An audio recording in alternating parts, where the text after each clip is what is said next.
경희대학교는 전형 방법별로 복수 지원이 가능하여 최대 4회까지 지원이 가능합니다. 다만 학생부 종합전형 중에 전형 방법이 동일한 네오르네상스 전형과 고른기회 전형은 복수 지원이 허용되지 않습니다. 또한 수시 모집 동일 전형에서는 모집 단위 간, 캠퍼스 간 복수 지원이 허용되지 않으니 하나의 전형에서는 한 개의 학과만 지원이 가능합니다.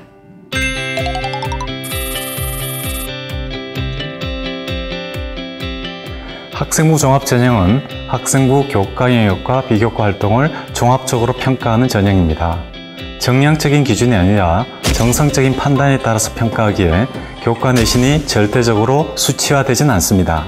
하지만 전형 방법에 따라서 교과 내신이 많이 반영되는 전형이 있고 상대적으로 적게 반영되는 전형이 있습니다.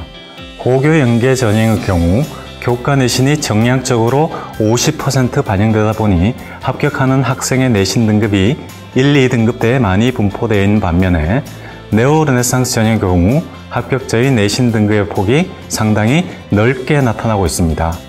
교과 내신 성적은 학생의 학업 역량을 평가하는 중요한 항목이지만 당락을 결정하는 절대적인 잣대가 아니며 또한 학생 선발에서 교과 내신 하한선을 설정하고 있지도 않습니다.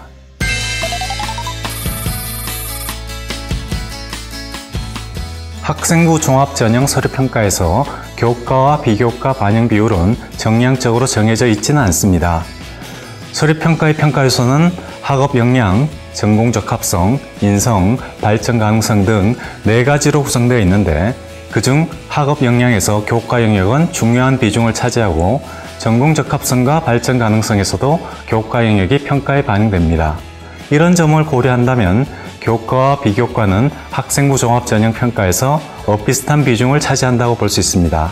다만 고교 연계 전형은 학생부 교과 성적이 정량적으로 50% 반영되고 서류평가 점수가 50% 반영되기에 교과 반영 비중이 상대적으로 크다고 볼 수가 있습니다.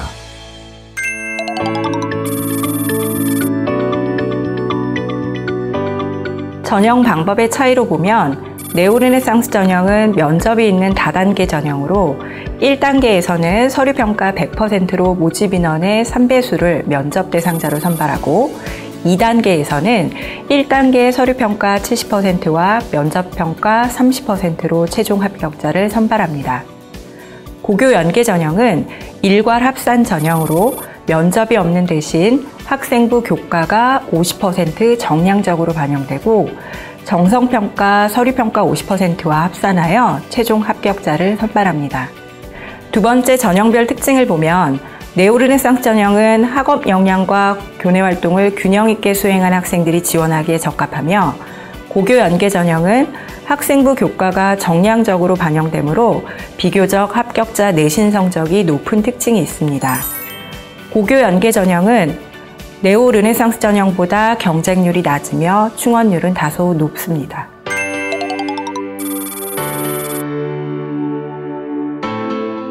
학생부 종합전형은 학생부, 자기소개서, 교사 추천서를 토대로 학업 역량, 전공 적합성, 인성, 발전 가능성의 4가지 평가 요소를 통해 지원자가 학교에서 얼마나 열심히 학교 생활을 수행했는지를 종합적으로 정성평가합니다. 학업 역량은 학업 성취도, 학업 태도와 학업 의지 등 고등학교 재학 기간 중 보여준 학업 능력과 수준을 평가하고 전공 적합성은 전공에 대한 관심과 이해도, 전공 관련 교과목 이수 등 전공 관련 분야에 대한 관심과 노력, 적성, 학문적 발전 가능성 등을 평가하며 인성은 배려, 나눔, 협력 등의 품성과 대인관계, 공감, 소통하는 능력을 평가하고 발전 가능성은 자기 주도성, 도전정신, 창의성, 문제 해결 능력 등 향후 더 높은 단계로 성장해 나갈 가능성을 평가합니다.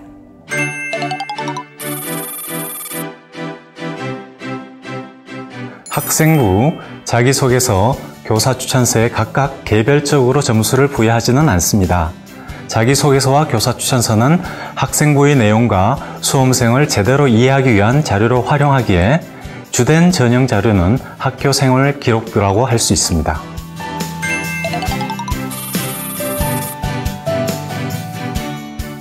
교사 추천서는 선택 서류이지만 졸업한 지 오래된 경우나 제출이 불가피한 경우가 아니라면 제출을 권장합니다. 학생부 종합전형은 다양한 관점에서 평가하기 때문에 학생을 이해하는 또 하나의 자료로서 자신을 설명해줄 자료가 있는 경우가 더 유리합니다.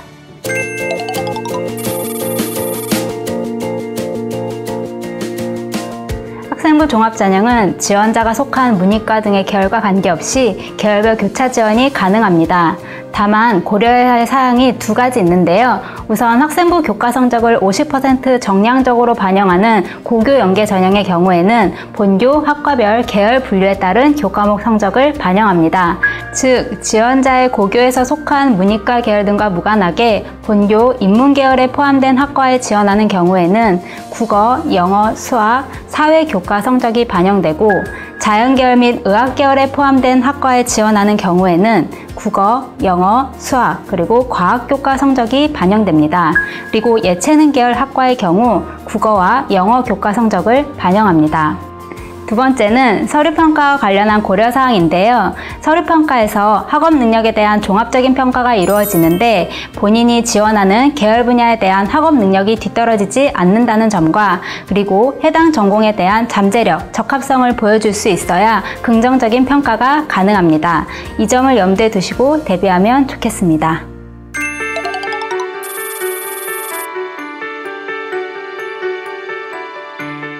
기본적으로 학생부 종합전형 평가 시 고등학교의 교육과정 개설 여건이나 교육 환경 등에 의해 학생 개인의 성취 및 역량이 평가절하되지 않도록 하고 있습니다. 따라서 고등학교 여건에 의해 심화 과목을 들을 수 없게 된 것에 대해 감점이나 불이익이 주어지지는 않습니다.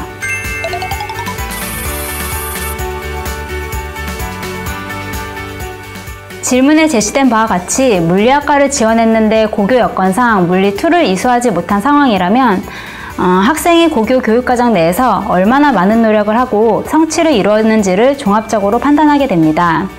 즉, 물리1 수강 내용이나 기타 활동 등을 종합적으로 고려했을 때 물리 분야에 대한 관심이 드러나는 경우와 기타 활동들을 종합해도 해당 분야에 대한 관심이 드러나지 않는 경우 평가가 달라질 수 있겠습니다.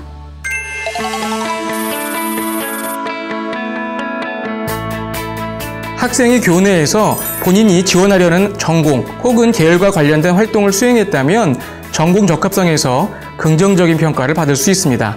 그러나 고등학교의 교육과정이나 프로그램은 대학의 학과 기준으로 만들어진 것이 아니기 때문에 전공에 따라 학교 내에서 관련이 있는 활동을 하기 어려운 경우도 있습니다. 따라서 대학은 특정 학과 지원자에게 특정한 활동을 따로 요구하지 않고 평가에 불이익을 주지도 않습니다. 중요한 것은 지원한 모집 단위에 대해 지원자가 구체적으로 알고 대학에서 배울 수 있는 기본 학업 역량이 갖춰져 있는지, 해당 전공에 대한 지원 동기가 분명한지 등을 입증할 수 있느냐입니다. 이를 잘 전달할 수 있으면 긍정적인 평가를 받을 수 있습니다.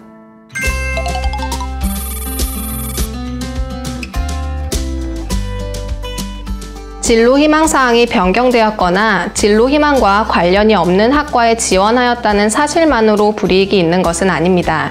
진로 희망사항을 통해서는 지원 학과에 대한 관심 정도를 확인할 수 있으며 학교생활 기록부의 다른 항목과 연결하여 진로 목표를 위한 노력 과정을 전반적으로 파악하게 됩니다.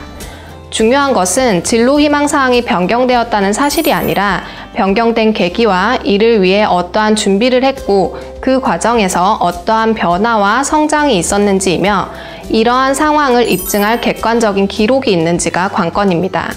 진로 희망사항과 관계없이 지원하는 학과나 계열과 관련된 교내 활동 기록이 없다면 좋은 평가를 받기는 어렵습니다.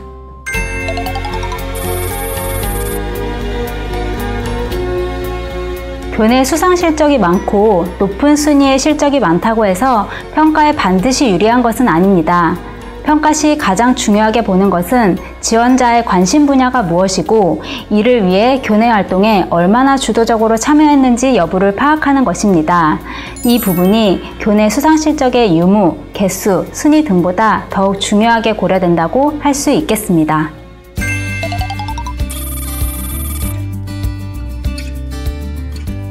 먼저 좋은 사례부터 말씀을 드리겠습니다. 글에는 주제가 필요합니다. 자기소개서 4가지 문항을 유기적으로 연결하여 지원자가 평가받고 싶은 주제를 부각하는 것이 좋습니다. 또한 성적 올린 이야기보다는 학업 기초 역량을 쌓은 구체적인 경험을 드러내는 것이 좋습니다. 수업 중 있었던 일, 수행평가 준비 과정에서 배운 점 등등이 있을 수 있겠죠. 또 본인의 강점을 살려 다양한 소재를 적절하게 배열하십시오. 학생부 기록과 연계하여 본인만의 강점을 에피소드 중심으로 작성하시기 바랍니다. 마지막으로 활동과 경험에 대한 동기를 기술하시기 바랍니다. 교내에서 지원자가 수행한 활동이나 경험의 사실은 학생부에 기록되어 있습니다. 자기소개서는 그 활동과 경험, 가치를 더 잘 이해할 수 있도록 적어주시면 좋습니다. 다음으로 나쁜 사례에 대해 말씀드리겠습니다. 문장을 너무 길게 쓰지 않도록 유의해 주십시오. 긴 문장은 비문이 되기 쉽고 무슨 말을 하려는지 잘 이해가 되지 않는 경우가 많습니다. 또한 솔직감이 지나쳐 단점을 너무 장황하게 기술하는 경우도 있는데 그리 권장할 만한 방법은 아닙니다. 이런 경우 본인의 단점이 이해되기보다는 더 도드라져 보일 수 있습니다. 평가자는 장점이 많고 우수한 학생을 선발하고자 합니다. 마지막으로 자기소개서 분량이 너무 적거나 불필요한 사족이 너무 많은 것도 좋지 않습니다. 경희대학교는 여러분의 성취와 노력을 빠짐없이 살펴보겠습니다. 여러분의 학생부 종합전형 지원을 응원합니다.